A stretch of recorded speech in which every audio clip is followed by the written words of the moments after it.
Oh là là. Allez. Allez, hop, doucement. Allez. Mako devant. Allez. Allez. Allez, Coco. Allez, allez.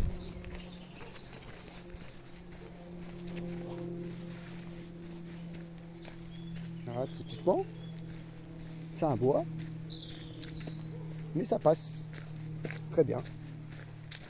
C'est un bois pour se montrer, le bel exemple. Alors, par contre, Mako a bouillé un peu plus parce que là, elle avait un petit chien dans les bras. Voilà. Et le malinois en plus n'avait pas trop de, comment dire, de répondant.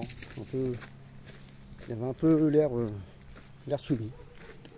Mais bon, rien de particulier, donc voilà, ça passe. Par contre, si vous avez les deux chiens en laisse, là, ça crie dans tous les sens. Bon, c'est typiquement l'exemple, en fait, c'est la communication entre chiens, qui des fois peut faire peur à certains. Donc moi, après, c'est que du vrai que je vous dis, enfin que du vécu. Ah, j'aimerais que mes chiens ils passent sans aboyer devant. Hein. C'est pas le cas. Je suis peut-être pas bon, j'arrive peut-être pas. Ce qui m'intéresse, c'est que le chien, il soit pas méchant, qu'il attaque pas l'autre chien, même s'il communique un peu, voilà. Hein. Mais encore une fois, certains qui vont vous dire, ah bah tiens, le chien je le prends pendant une semaine, ton chien il aboiera plus, il fera plus rien du tout. Écoutez, moi c'est pas le cas.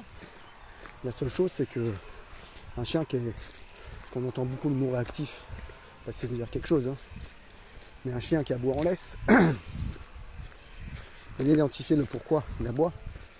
Si réellement il est méchant pour attaquer, ou s'il aboie parce que il a peur. Dans la majorité des cas, c'est de la peur ou c'est de la frustration pour aller voir l'autre chien parce qu'il n'a pas le droit d'y aller d'habitude. Donc il faut vraiment, mais dès tout jeune, hein, l'apprendre à le détacher, mais s'apprendre soi aussi. Parce que si vous avez la crainte, compliqué. C'est compliqué. Donc ça se fait petit à petit, hein, à la longe, aux choses comme ça, de manière à avoir le truc. Mais il faut juger un aboiement de méchanceté, vraiment de chien méchant, différent d'un aboiement de crainte. Après, c'est pas toujours facile à distinguer, parce que je vous assure que les deux en laisse là, si on croise des chiens les deux en laisse, et que le chien un peu en face, vous distinguez pas, hein. Franchement c'est très compliqué. Donc tout ça pour dire qu'il faut vraiment pas avoir peur de détacher et de faire de la socialisation, même si vos chiens aboient un peu sur les autres chiens. Ils se présentent en fait, ou ils lui disent bah, laisse-moi tranquille, ou laisse-moi tranquille. Donc, et encore j'en ai deux à la fois. Encore j'ai les deux à la fois, donc c'est encore plus galère, plus compliqué. Mais voilà, donc il faut bien étudier le pourquoi votre chien aboie. Après si vraiment il est vraiment méchant, c'est vraiment un chien qui saute, un mâle destructeur qui va taper vraiment.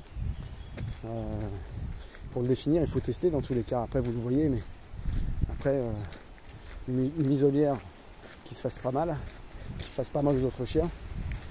Et après, faut réussir à trouver des gens avec deux chiens de même taille, de manière à ce qu'ils socialisent en fait avec ces chiens-là. Évidemment, ne lâchez pas si vous voyez un York ou un Chihuahua arriver en face, et vous avez un Rottweiler qui est vraiment méchant. Voilà.